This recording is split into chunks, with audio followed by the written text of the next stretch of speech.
I'm assuming they're gonna compensate you for the cost of living out there. That's what I'm hoping too. But outside of that, man, that is a lovely city. Have you ever been out there? Yeah, absolutely. Yeah, my dad was in the military, so we lived in California, and also lived in Yuma, Arizona. So we used to go to San Diego all the time. Okay.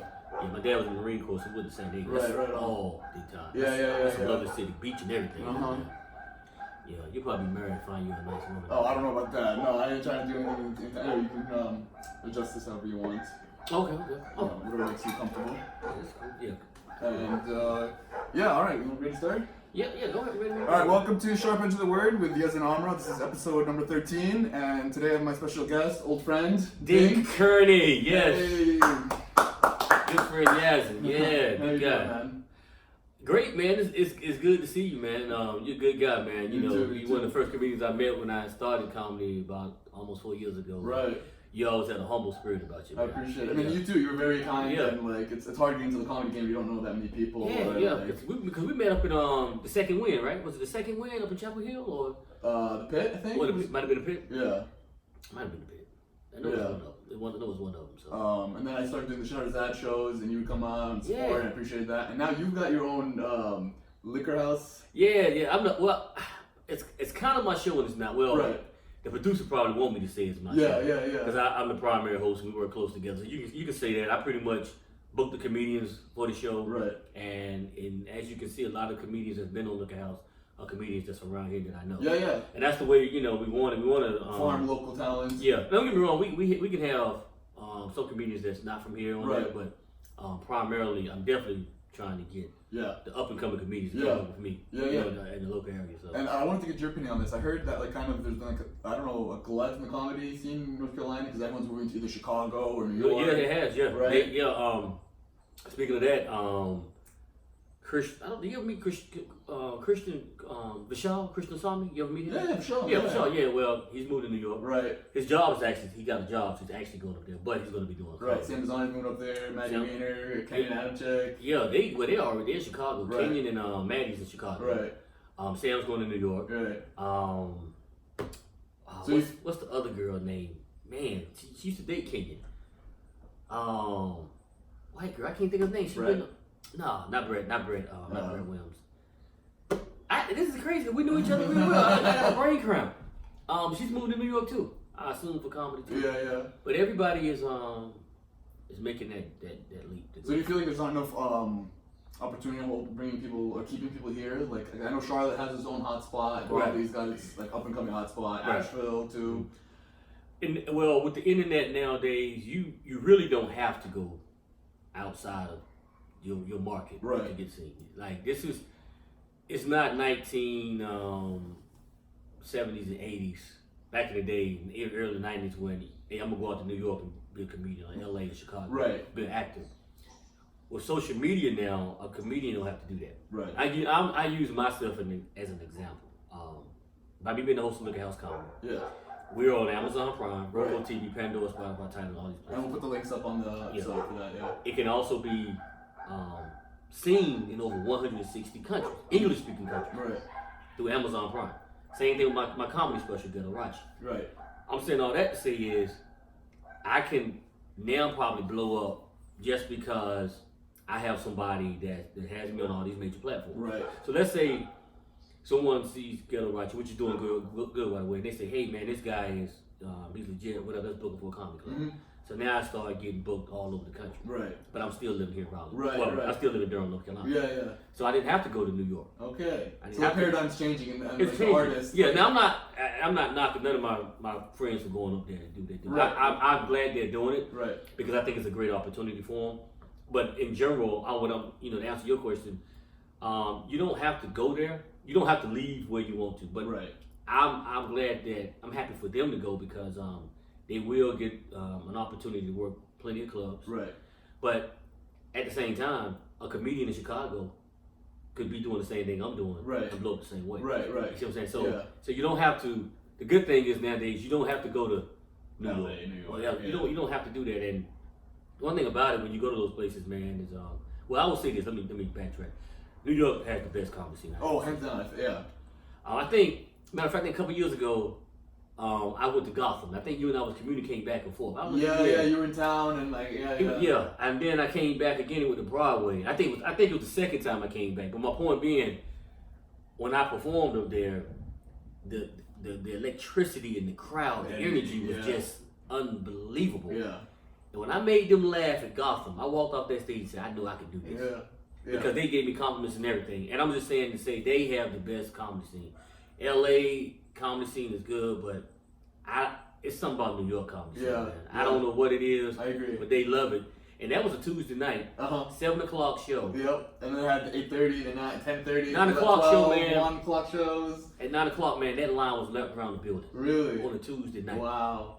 They love comedy up there, man. So from that perspective, they're gonna have a blast. They're gonna have a ball. And I'm rooting for all of them. I'm hoping, you know, when they go up there that they get to where they want to go to the next level. Right. But the beauty of comedy now is you don't have to actually go to those places. You gotta work on yourself, and then when people come see you, like there's a way to reach you out. Are you familiar with I'm not Ryan Davis. I'm gonna talk about Ryan Davis too, but oh man, what's my brain is going today, man. Country Wayne, it's a black guy. He's a comedian. Okay. On Facebook. Well, make a long story short, he started making videos on Facebook. Okay. He made a video and went viral. And he kept making them. Now he really wasn't even a comedian. Okay. He's just an entertainer, kind of like. Yeah. And they started booking him. Well, lo and behold, about 4 or 5 years now, that guy making over $1 million a year. Wow. All the shows sold out. Guess where he's from? He's from some little country town in Georgia. That's where he's from. Yeah. Ryan Davis was from Concord, North Carolina. Okay. Now he was already a comedian. Okay. And he made a video that went viral. Okay. Next thing you know, he blows up. Mm-hmm. He's traveling all over the country as a comedian. And he's from a little country town in North Carolina. Right. And he's moved out to LA since then, so did Country Wayne. But you got two comedians, went viral doing internet stuff, and then now they're in LA, but they blew up. Mm-hmm. So you don't really have to go nowhere nowadays. But I'm not knocking nobody that does. Yeah. And see, they're young too, so they should do it. Right. I think if I was 23, I know I would do the same. Right. Yeah. Probably a good chance, that I would do that. But we don't look at house. It's just been phenomenal, man. It's just blown me up in a lot of ways. So how did you get through starting that? Like, if you don't mind me asking, like, what was Genesis? Ty Banks, a friend of mine I know all my life, asked me. He said, "Dink, do you want to be the host of Liquor House Comedy?" Okay. And has this idea been like floating around for a little bit, or like? It was something he came up with. Okay. He knew I was a comedian. The other comedian didn't want to do it. He went down the part. Okay. So he said, "Dink, you want to do it?" So he stepped up and he was like, He mapped it out. He said, "We're gonna start it off homegrown. Call it Liquor House Comedy. We're gonna do it over here. I'm gonna put it on Amazon Prime and all these platforms. Gonna give you a lot of exposure, man." I said, "Yeah." I said, "That's cool." I said, "Bro, stop right there. I get it." Right. I said, "As a comedian, that's all I want is exposure." Exactly. So when he said that, I said, "Let's do it." We started doing we did our very first show, December. It was end of December 2016. 2016. Okay. I hosted. We did it in Raleigh at the Moonlight Stage Company. Okay. Free show, free liquor. What? Okay, so you packed house. Well, it wasn't. Well, not quite packed. We had a nice crowd. Mm-hmm. Kept doing our shows there. Growing. And then got Good Nights decided, hey, y'all want to do it there. They reached out to you? Yeah, they was through word of mouth. Okay. Yeah, I think it was a mutual thing between Ty and Brandy. I think they both came and discussed it, and we started doing it there since August. So all of our shows, August of 2018. Okay. All of our shows have sold out. Really? All of them. Wow. All of them. That's great. Yeah, because at first we would get decent crowds, right? But not packed sold out. Okay. When we were doing it for free. Right. As soon as we started doing them Good Nights. Charlie Good Nights, we started selling out. Okay. Why do you think that was more like a reputable reputable, yeah. Okay. Yeah, because a lot of people like name brand. Yeah. And certain, like black people, white people, when you got a name brand that's behind your comedy show, you look special. Right. Yes. And Good Nights is a premium comedy group. Right. Part of the Helium family. So after that, man, they just sell out. Right. We had Rasheed Wallace, the basketball player. He was at one of our shows. Okay. Yeah, man. So, and then I wear a robe when I go on stage. Yeah, I see. I wanted to ask that. That was the producer's idea. He asked me about a year ago. Okay. He said, "Man, how you feel about wearing a robe?" And I said, "I do it." But it was actually before I did my comedy special. So I wore the robe the first time with my comedy special. I said, dude, I'll wear it. Really? I wore the robe, and it's been a hit ever since. Yeah, you been getting good feedback? Yeah. Oh yeah. It's entertainment. Yeah. That's what I tell people. I tell comedians. Do you find it like disarms people's like anxiety or whatever, and they see you like you're more comfortable, like you look comfortable? Yeah. Like, okay. I think the crowd gets a kick out of it. Yeah. And I think the other comedians get a kick out of it too. Yeah, Like, oh my God. And I also give them something that they can crack on. Yeah. That's cool. Yeah. So I think it feels like pure entertainment. Yeah. Because I'm in the road. Right. Like, how is this clown in the road? Right. I mean, yeah, man. I love it. And I go into character when I go on stage. You know, I go by Mr. Ghetto-Rachi. Mr. Ghetto-Rachi, okay. So I go by Mr. Ghetto-Rachi, man, and it's a character, man. Okay. That I created, and I just wear the robe. We part of the robe, man, and it's phenomenal, man. That's awesome. Yeah, and the crowd loves it. Yeah. They love the Look at House show, man, because you actually come into a show. Yeah. It's called Look at House. Right. So we want comedians in there to cut up. Right. I tell every comedian, I don't care what you say. Be you, be funny. Yeah, be funny. This is called Look at House. I said, you come on Look at House. What do you do at a Look at House? You ever been to a Look at House? Yeah. Yeah. When you go to a Look at House, I don't care where you live.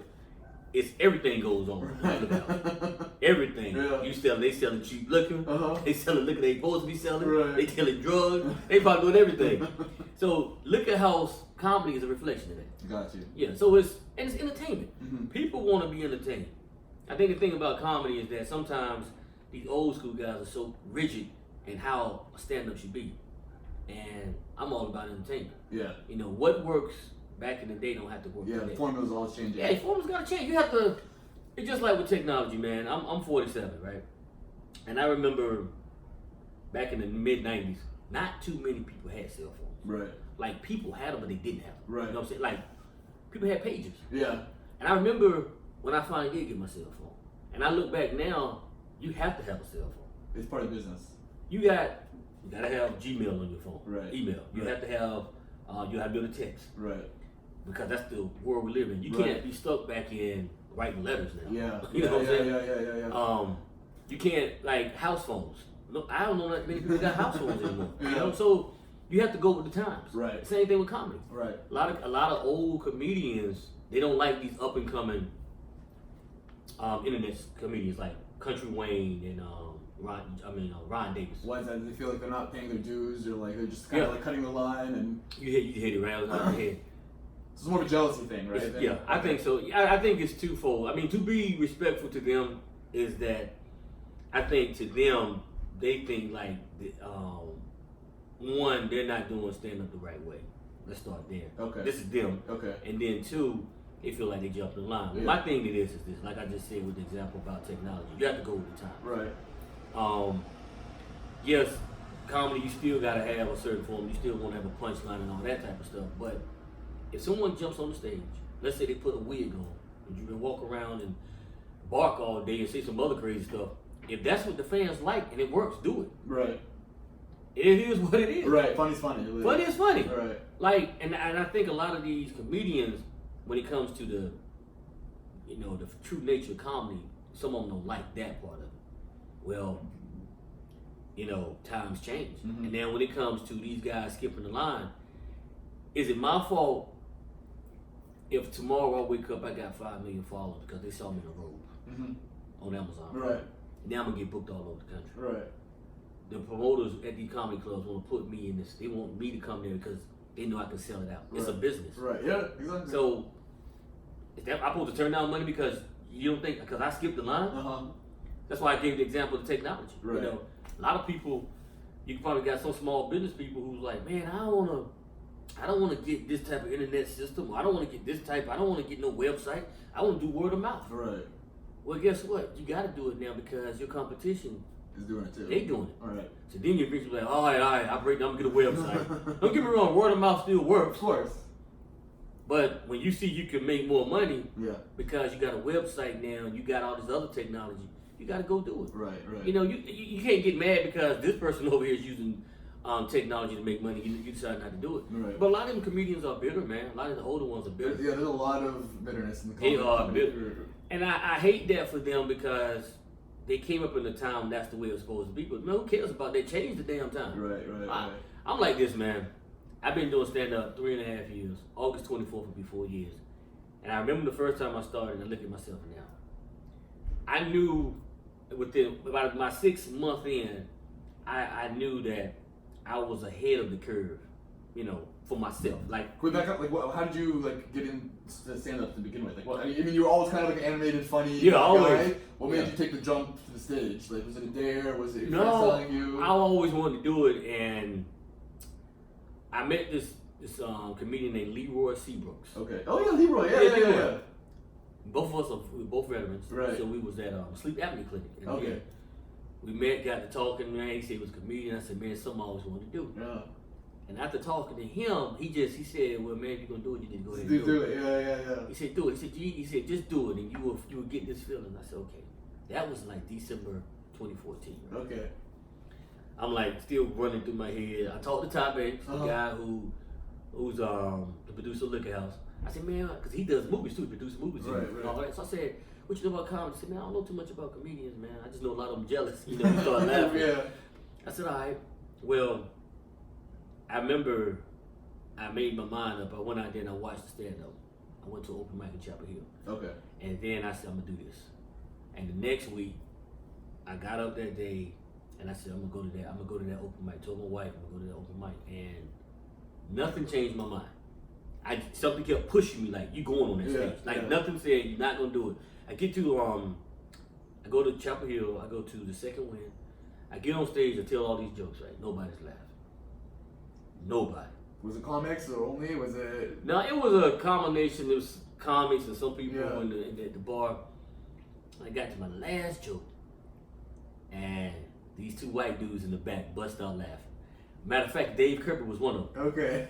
And I told myself, I found my crowd. I'm gonna keep on doing it. I've been doing That's it. That's all you gotta do. Find your crowd. Find my crowd. Yeah. I knew then. I said, I'm gonna do this. Yeah. I said, I know how my, I'm up and down. Right. I didn't care. I love to do it. Exactly. I love to write. Yeah.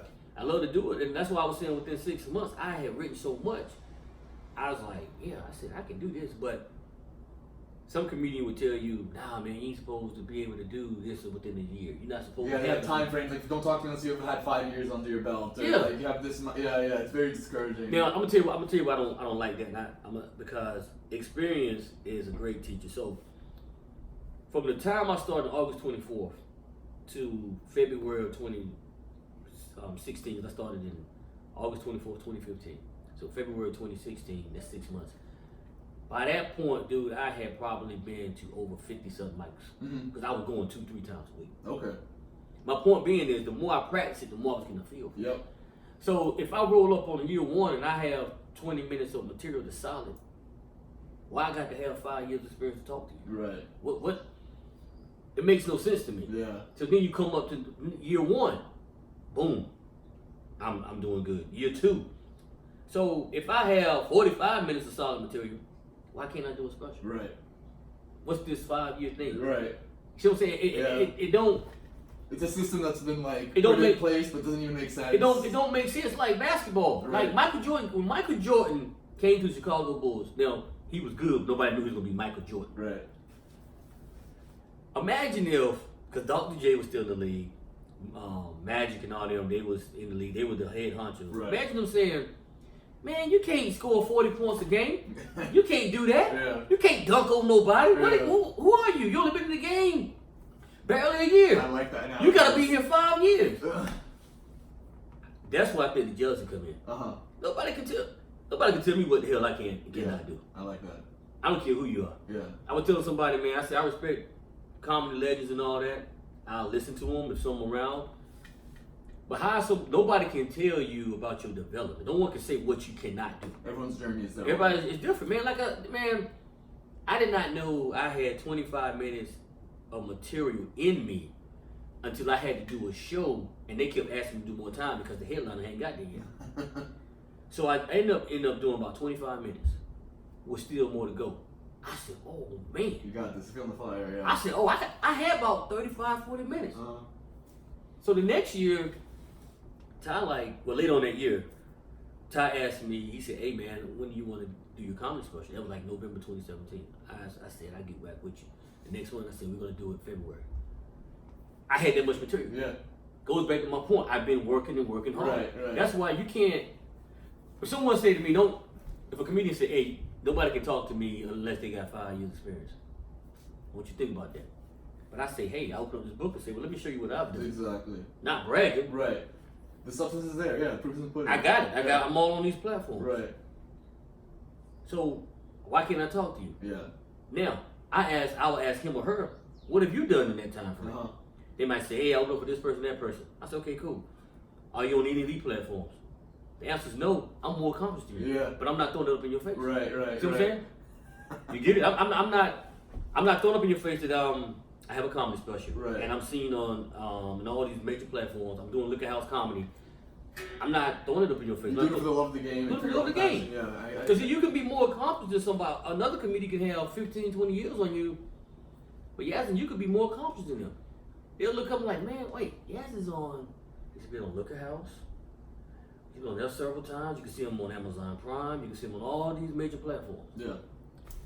Yeah, that's how I felt when I started doing comedy. Like when I started the Shahzad mic, I felt like even though I was very ill prepared, or had only been doing comedy for a couple of weeks, like it was just, I don't care. I want another platform. I want to get people around me. Yeah. No, it was a great experience. Well, that's how you do it, man. Like that's I became a better comic man because I just kept going to mics. Yeah. And I kept practicing in my own house. Right. Going over my jokes. Nobody can tell me you ain't supposed to be doing this and that. And I'm unorthodox as they come. I'm also a rebel. I'm an Aquarius. So if you tell an Aquarius, hey, you supposed to do this and that, no, dude, that ain't gonna happen. Yeah. You gonna tell us. I think we rebellious by nature, but we're rebellious when you try to stop us from doing something that you saying we can't do. Right. Michael Jordan's an Aquarius. Oprah Winfrey. Okay. Yeah. You're good company. Yeah. Jim Brown. Yeah. I mean, but I don't think it deals with zodiac signs, but no comedian should tell another comedian what they can and cannot do. I think comedians have this way in their head, and then they try to superimpose it onto other people. Yeah. Maybe 'cause no one knows the right way. Like there is no right way. Well, I'm gonna tell you also, is deep down, I think it's a lot of jealousy with a lot. For sure. I've seen some comedians, man. They are just beyond funny. You know them, Kenyon Adam Check, Sam Mazzani, Mike Mello. It's a lot of them. They're just some on top of my head. Maddie Weiner. I can go on and on. Right. But I know there's people that probably hate on them. I know it's people probably hate on them. Like a veteran comedian would see them and be like, man, you ain't supposed to be doing that. I'm not gonna work with you. Because they're funny. Right. They're real funny. They are beyond funny, and that's the sad part about comedy, is that a veteran comedian will say these things to stunt your growth. See, someone sees somebody like Kenyon and they'll be like, oh man, he's gonna be good. Mm-hmm. And they'll know it. Yeah. And they're scared he's gonna take their place. Yeah. So what they do is they, like you said, they superimpose these negative thoughts on them. Yeah. You ain't supposed to be doing this and that. Yeah. Why? Yeah. To this day, nobody can tell me why I was able to do a comedy special 2.5 years in the game. That's unheard of. When I did my special, I had over an hour material. Yeah. But Ty wanted me, he said, yeah, just do 30, I said, okay. He said, all you gotta do is 30 now. I said, okay, I do that. So, and and people laughed, they liked it. So how you gonna tell me right. what to do? Yeah. And I stayed on that. But also, I stayed on the fact that I got a good team around me too. Oh, that's crucial. See, that's crucial. In comedy, I think every comedian needs to be attached to a team. And I'm gonna tell you how it works for me. Ty Bates is the producer. Okay. All right. So he produces everything. He even got me in movies. He does the Liquor House comedy. He's done my specials. We got Liquor House comedy radio show too. Nice. We do every Wednesday. Okay. Remind me to tell you about that. Yeah. So I got him doing that. I also got a guy that write jokes for me, and I write with him. Okay. His name is Jay Jackson. And that's a couple more people that write with me. So that's part of the team that I have right there. That's not talked about a lot. Everyone's like, primarily the writing has to be yourself, but once you get to a certain stage, and then you have to open your circle and have a team. Right. Okay, that's great. So Ty, he does a lot on the production side. A lot of stuff he does. So that helps me. He'll hit me up and say, hey man, what you think about this? Like the other day, I got picked for a commercial. Nice. Congrats. I did a commercial. They saw me on Liquor House. Yeah. And they asked me that I want to be a part of a commercial for Jeep Wrangler up in Hillsborough. That's awesome. Yeah. So I talked to Ty about that. He said, yeah, man, do this and that. So you have to have a team. Yes. As a comedian, you really need one. Yeah. You need somebody to bounce off jokes. Yeah, like some comedians don't want to write. Right. And that's fine if they don't. I probably didn't need one, but I wanted one. I got plenty of jokes, but the guy I know, I like the way he writes, and he said, Dink, I want to write for you too. He knows your voice, and like, you guys have a good bit of feedback where you guys can. Yeah, man. So I told him, I said, well, let's do it. Yeah. So now I got somebody to write with. I mean, I got material for days. Yeah. And I got somebody that does productions, producing the shows, and also sits down with me, talk about marketing, how I can brand myself and stuff like that. Right. So I have a team, and that's what a lot of comedians need, but they won't do it. Some comedians, what I've noticed, have this big ego. Oh yeah. And that, I think, is gonna be their downfall. It limits their growth and potential. Yeah, absolutely. So I think until they recognize that, there's only so far they're gonna go. Mm-hmm. You have to. I'm not saying everybody needs one, but it's great when you do have one. Right. And see, these guys are not in competition with me. See what I'm saying? Yeah. Like we always talk. I said, I want us all to blow up. Right. There's a lot of things we're working on together. Right. So that we can, we can make it to the next level. Exactly. Yeah. But they're not in competition with me. There's a lot of stuff we're working on together, man, and that's what comedians need. Mm-hmm. Comedians need exposure. Right. More exposure, more people can come to your shows. Right. That's the name of the game. Yeah. I agree. That's how it works. Yeah. So you're also an author. So you authored a children's book. Yeah. It's called The Sparrow Will Fly. The Sparrow Will Fly. Okay. On Amazon Prime. Okay, well, you Mr. Amazon Prime, or Amazon Prime. And what was your inspiration for that book, and how did that come along? And I was in church one day, and there was this little boy there that had cancer, and he was sitting over here across from me, and he was happy, he was joyous, and he was all into the service. And I just looked, I said, wow, that little boy has cancer. He had such life, and he was jubilant, and he put me in mind of Jim Valvano when he had cancer, the late basketball coach. Great coach, yeah. And I'm an NC State fan, by the way. So, go back. Yeah, go back. So, as soon as I saw him, this song came on called "The Sparrow." It's about the choir started singing a song by Mahalia Jackson called "The Sparrow," something of the Sparrow. Okay. And right then, I took a pen out and I wrote down "The Sparrow Will Fly," and underneath that, I said, "Young boy dealing with cancer," and the kid was the inspiration for it. And he wasn't the main character of the book. The main character of the book is named Christian. Okay. Christian is a high school basketball player, big NC State fan. Okay. He gets a scholarship to go to NC State, All-American and everything. Where his senior year, he finds out he has cancer. And when he gets cancer, man, he just crushes him. He becomes depressed, angry at the world. He don't like nobody. He just hates cancer. He just can't deal with it. He's like his whole dream is squandered. He's like the end of the world for him. And he has this passion, not only to play basketball for NC State, but he wants to, be a scientist, a doctor. He wants to work on birds. So what he does in his spare time is he volunteers at this bird sanctuary. So one day he goes to the bird sanctuary and he meets this young boy called Jericho Walls. Jericho Walls has cancer too, but Jericho Walls' spirit is like the little boy I told you about in church. Okay. He's upbeat, has a very positive attitude, very positive minded, and they form a bond together. And from there, it's a journey that will take Christian on, change his whole life. Okay. Yeah. All right. So that's the gist of the book. It's called The Sparrow Will Fly. Okay. Yeah, we'll put a link on that too, and try to get it out. So it's doing pretty good on Amazon. I enjoy writing the book, man. It's a good read. Yeah. It has a little sports in there. Has some religion background, but I wrote that book to inspire people. Yeah. I feel like you can go through anything in life, but like I got a quote in the book: you don't let cancer beat you, you beat cancer. Yeah, you don't let cancer take over your life. You do what you want to do. Right. And I saw that with Jim Valvano, and also the late Stuart Scott. Oh yeah. He had cancer too, but they didn't let cancer defeat them. And that was my purpose of writing the book: is that you don't let nothing beat you, let nothing control you. And that's the mindset I have with comedy too. Is that even if I have a bad set, or people don't laugh, or I'm not where I want to be as a comedian, I don't let that enter my mind and deter me from continuing to be the best comedian that I can be. Right. So that's why I tell people, anything negative in your life, you turn around and make it positive. Just like with cancer. Yeah.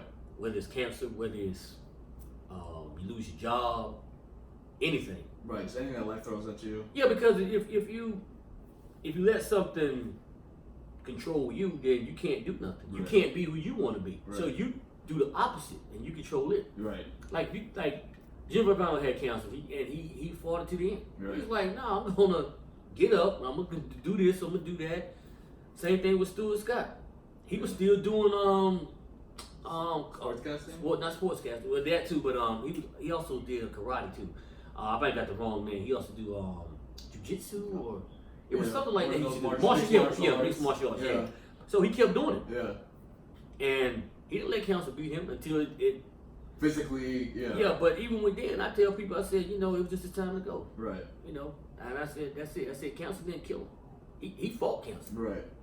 Just his time to go. Yeah. I said, never give in to your circumstances. Yeah. I said, if you give in to your circumstances, then you just giving in and you giving up. And I tell my children that too.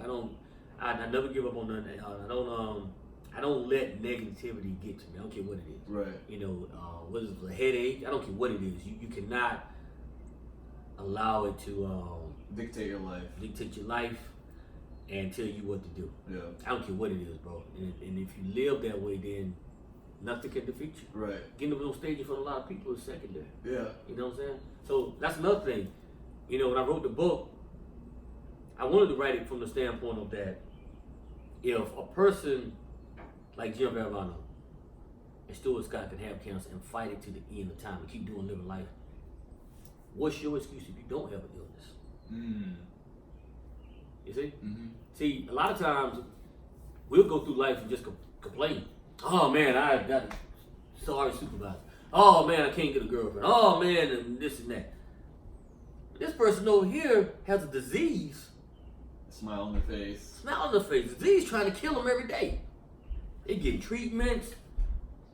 They living their life. They acting like, hey, I see it ain't bothering me. Yeah. So I wrote that book to inspire people to, whether you're going through something or not, man, you gotta live your life to the fullest and don't let nothing deter you.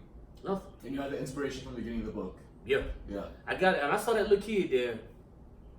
It's one thing to see Jim Valvano and Stuart Scott on TV. Right, but to see something in person. That kid, and come to find out that kid, he beat the cancer too. So. Nice. And I remember, I never forget after church, I told him, his mom said, I said, this is awesome. Yeah. His name was James. And I said, this is great, I love his spirit and everything. He said, thank you, sir. His mom said, yeah, he's doing better. And when I wrote the book, I said, I'm not gonna name him James, I'm gonna name him Jericho. Mm-hmm. And I named him Jericho from the walls of Jericho that's in the Bible. Yeah. Because when they turned down the walls of Jericho. And that was so, I forgot the people in the Bible, but the walls of Jericho meant something symbolic of victory. And that's why I named him Jericho. And that's why his character was like, just all omnipotent, nothing bothered him. Absolutely nothing. Interesting. And when people read that book and they read his character, like, wow. And I said, that's the way you have to make it. And it's a good read, not because I wrote it, but it's a good read, great inspiration, and a lot of people were surprised the way it ended. They liked the way it ended. Yeah, you got a lot of good feedback. Oh yeah, people hit you up, and that's awesome. Yeah. Some people say they cried, but it's not. They cried, but they cried tears of happiness. So it's a great read, and it's a book that I want to reach its full potential, because what I want to do in the future is get the book to a lot of the hospitals around here where they got young cancer patients. Oh, okay. I know that book will inspire them. Yeah. Because while they're there getting chemotherapy or they're in the hospital bed, they can read the book. Yeah. And I think, to me, and this is not blasphemy at all, but it'll be like their Bible. Yeah. It'll be like their Bible, like their inspiration. That's amazing. Because the book is really, the age ranges from like 12 to 19, but anybody can read it. Mm-hmm.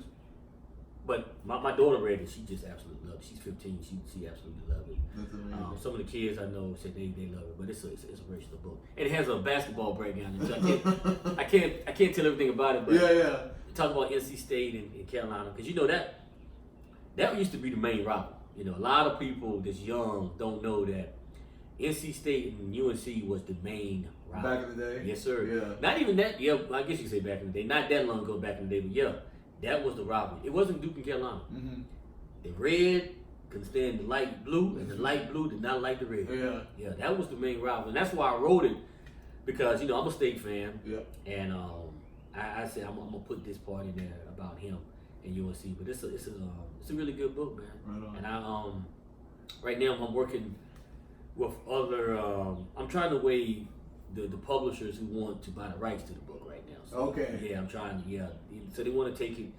For like second edition and. Well, yeah, but they want to take it and put it on bigger companies like HarperCollins and Penguin, where they can take it and take the book to another level. Okay. So I'm in negotiation with a lot of them, trying to see how much they'll pay me. Right. Yeah. Like I told my wife, it's not about money at the end of the day, but at the same time, I'm not just going to give my book away. It's your baby. It's part of you. And when I say give it away, they'll be getting the rights to it, but it'll be like I still get royalties and stuff like that, and things of that nature. So right now I'm in the process of doing that because they love the book. A lot of publishers love it, and they vying for my services for that book. Yeah, man. That's amazing. Yeah, it is. Yeah, man. Yeah. You're doing great things. I mean, you got a children's book that's great. Yeah. You got a special out and a show and like. Yeah, I have another manuscript that I'm gonna be putting out too. It's a collection of short stories. Nice. Yeah, so I'll be putting that out. And the only reason I'm putting that out is that the people, some of these publishers, in addition to getting that book, they want me to get a manuscript of that too. So do you feel like with writing, same as comedy, you don't necessarily have to be in LA or New York anymore either? Right? No, you don't. Yeah. No, you don't. You don't have to be. No, you don't. You don't have to live in those big cities anymore. Right. I mean, prime example. You're a comedian, so let's just say right now we do a video, blows up. We do some more, blows up. Next thing you know, hey man, can y'all come to the comedy club at Good Nights and do y'all show? Y'all get there, tell jokes, whatever y'all want to do. And now all of a sudden we all over the country. Doing different comedy shows, making money, but we stay in I'm still in North Carolina, right, and you might be in Denver, wherever. Yeah. You just don't have to do that anymore. You really don't, because comedy clubs want to know, can you put butts in the seats?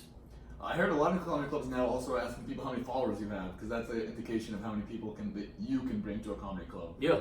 But the thing about that is, if you're from North Carolina, and they say, hey, you want to do a show up here, or you want to be on the show in Chicago, okay, you might have 5,000 followers, but how many of them in Chicago? Right, yeah. So what does that metric have to do with anything? Yeah, what does that have to do with anything? Right. That's why I say, man, you have to, as comedians now, we do have to have a following, but if you're on the right platforms, then the following will come. It will. Yeah, like look at how comedy will be seen in so many places, man. So, as it is seen right now, I've been booked for shows. So over a period of time, the comedians that's on the show, they're like, hey man, that's Keenan Adam check. That's Maddie Winger. That's such and such. Hey, well, let's see if we can book them, because everyone can see you. Right. And that's the thing. You have to be on a major platform. I've had comedians who didn't want to build Look House. Really? So I was gonna ask that too. Some comedians feel like once you put material out there on the web or whatever, it's out there. You can't use it again. And like, what's your take on that? My take is anybody can take your jokes. Yeah. And I'm also gonna say this. I know well-known famous comedians that have said that writers that write for them or write for other famous comedians will go to an open mic and take their jokes. Yeah. Anybody can take your jokes. Yeah. I don't want this all out there. Well, okay. You're not getting anything from it if you're not going to be willing to use what you have. Right? So what are you waiting for? So say you go to Jimmy Kimmel one night, you tell some jokes. That's going to be out there. Right. Everything, once something's recorded now, it's all over the internet. Right. I can go on YouTube and pull up a Jimmy Kimmel special where he had comedians on there. Right. What's the difference? Is it you don't want it out there on the internet, or is it you just don't want your jokes on certain shows? Because once you hit on a major platform like a Jimmy Kimmel show or Conrad, as a comedian, you tell some jokes, it's already out there. Right. You see what I'm saying? Yeah. So my point is,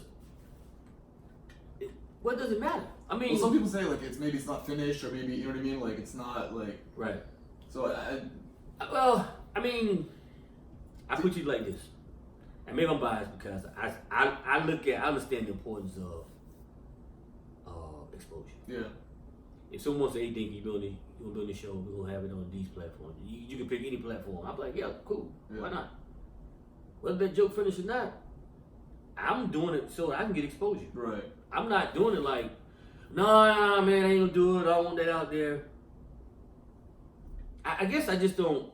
So it's the comedian rather than the jokes, right? Like you're worried, like you focus on. You're not focused on, okay, it's a joke. I want to put it out there. It's done. No, that's it. It's me. It's my persona. It's my. Yeah. Okay. Yeah, because I can see. Like if someone go to Amazon Prime, right? They're gonna see all my stuff, right? They like it, they'll take it. They want to, right? Right. I'm not worried about that. I cannot be. I mean, once you open up your mouth and say something, anybody can take it. Right. Yeah. I'm just happy that I'm on a major platform that can give myself exposure, so I can get more work. Yeah. I'm not worried about nobody stealing my jokes. Okay. If they steal it and I hear it, that's one thing. I say, yeah, I think took my joke, but and I'm not. I respect where they're coming from because that is their work. That's their intellectual property. I understand it. I respect it. But what you gonna say if you're on Netflix? Right. People. My point is anybody can take your joke. Yeah. I mean that's my whole point. Okay, if some of these comedians care so much about their material being out there on the internet, why you use some of your best material at open mics to work it out? Right. You know, this is no lie, man.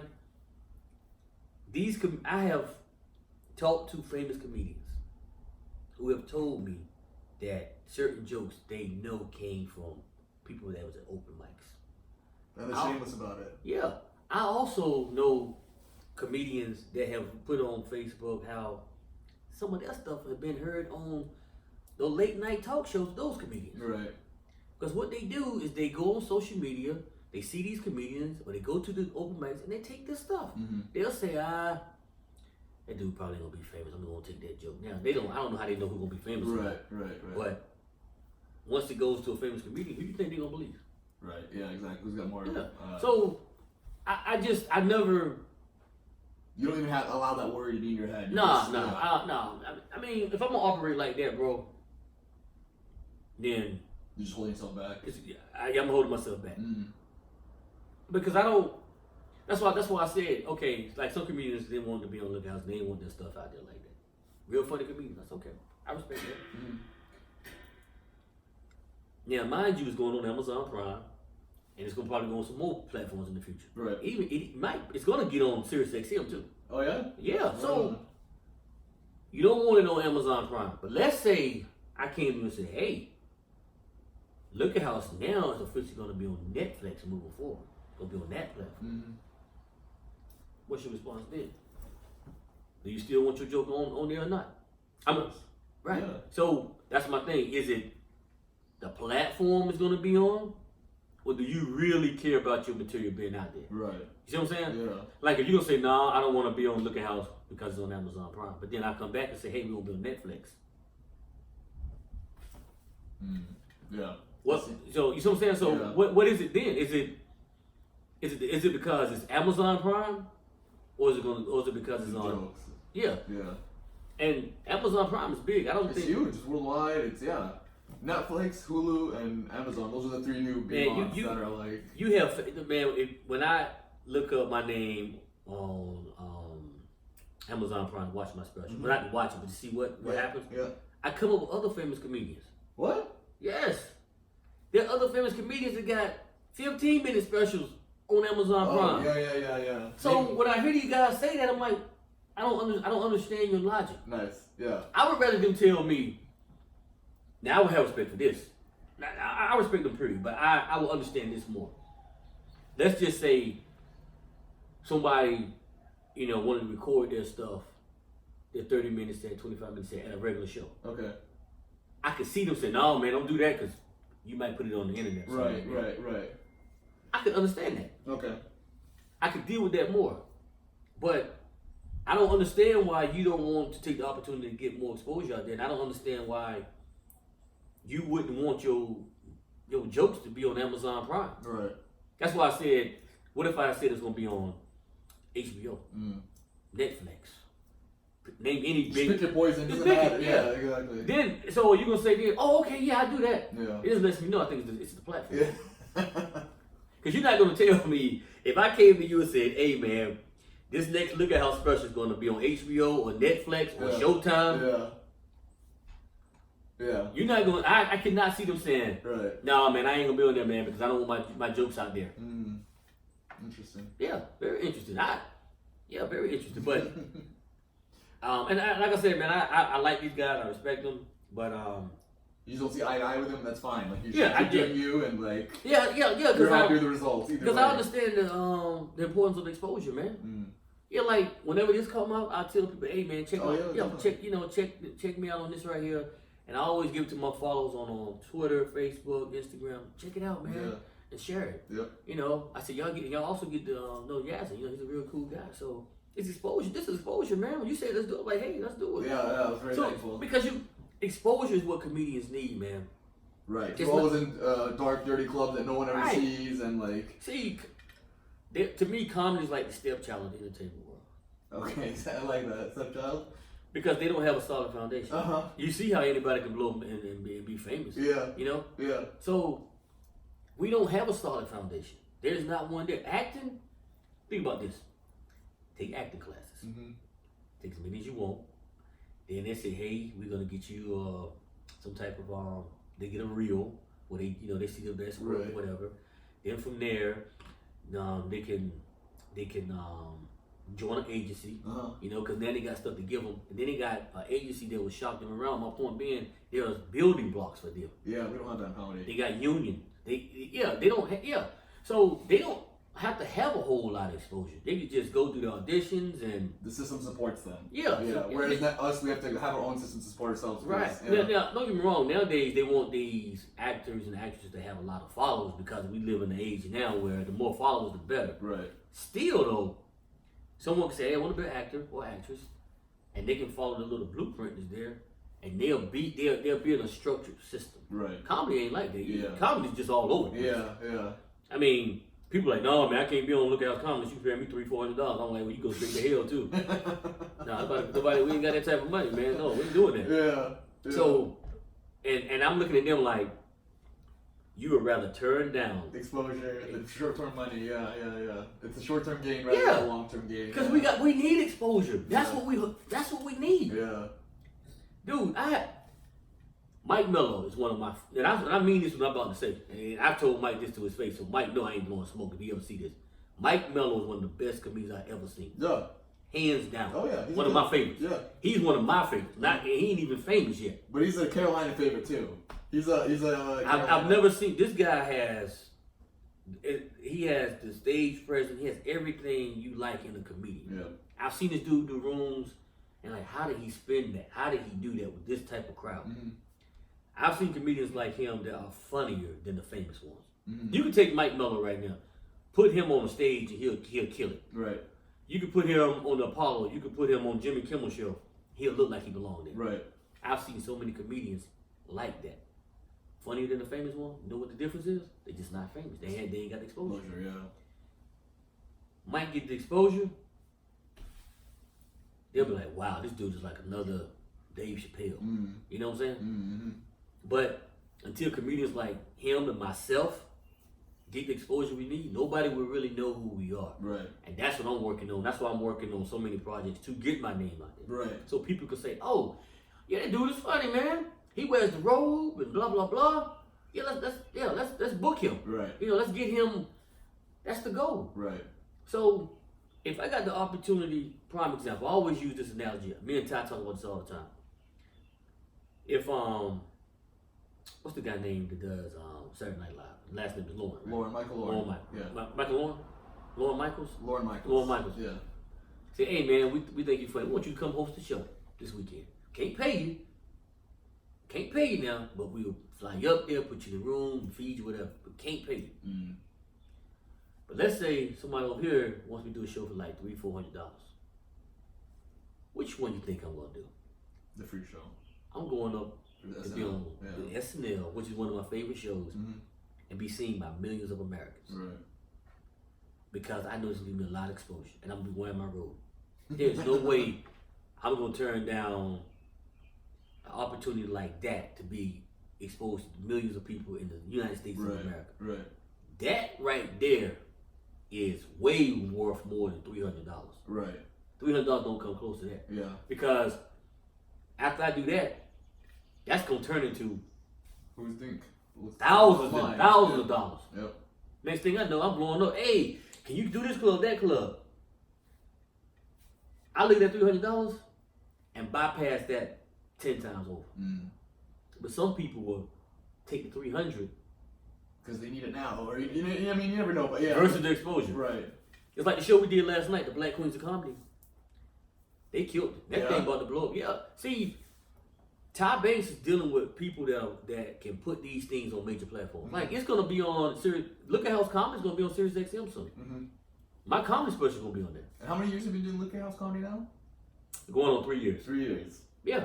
That's crazy. So you tell me, Yazin, once the comedians get on these major platforms to be seen, and they start blowing up, are they gonna look back and say, man, I should have took the other deal $300? They're gonna be like, man, the best thing I ever did was to get on Look at House Comedy. And do you find it easier to get younger comics on that than older comics because they feel like they need that like? No, it's been easy. Most people want to be on there. Yeah. Most of it's just been some people who didn't want to be on there for different reasons. Some that was on there, but they didn't want Ty to air it, so it's okay, no problem. Yeah. They just took it off. Yeah. So it's most people want to be on there. Once you explain it to them, they want to be on there. Yeah. Like more comedians that don't live in the state of North Carolina want to be on Look at House. Yeah. I'm talking about people all the way in Oakland, California. Really? Michigan. Yeah, man. Wow. They want to be on Look at Yeah, because like in Atlanta, yeah, I talk to comedians like, man, you ain't gotta pay me. I just want to be on the show. I want to be on Amazon Prime. Yeah. See, that's another thing. I think a lot of comedians around here don't understand the importance of exposure. When I talk to other comedians don't live in the state of North Carolina, dude, they dying to get on Amazon Prime. Yeah. They don't see a lot of comedians don't understand how big Amazon Prime is. Right. I told a guy, I said, do you know what Amazon means? He said, yeah, like the Amazon jungle. I said, no, Amazon means big, man. It means large. Yeah. Amazon. And I said, everything they doing is big. I said, so when y'all talk like, y'all mentioned Netflix, that's it. Netflix is not bigger than Amazon. Netflix is like one little entity. I said, Amazon Prime encompasses everything. Right. They got everything going on. Right. Shopping, video. Yeah, they have everything. I said, trust me. And I said, what y'all don't understand is y'all treat Netflix like it's McDonald's. Right. Like that's the brand. Oh, it's McDonald's. And I guess Amazon's like Wendy's to them, Arby's. I'm like, man, that's so far from the truth. Right. It's so far from the truth. Yeah, so. So have you ever thought about like, would you take your show like on the tour on the road? So would you do Look at House? Like, yeah, that's our goal. Our goal is to take Look at House on a tour. Really? And speaking of Look at House, my next show is going to be the All Star Comedy. Okay. Look at House All Star. Nice. Yeah, so we're gonna have Mike Mello on that show. Hell yeah. Okay. Yeah, man. We'll have him on that show. There's 2 more comedians we're gonna try to get on that show too. Alice Garrison and what's my girl name? Iris Medina. Okay. So yeah, I don't think you ever met Iris. Cause I think you had already gone. Yeah.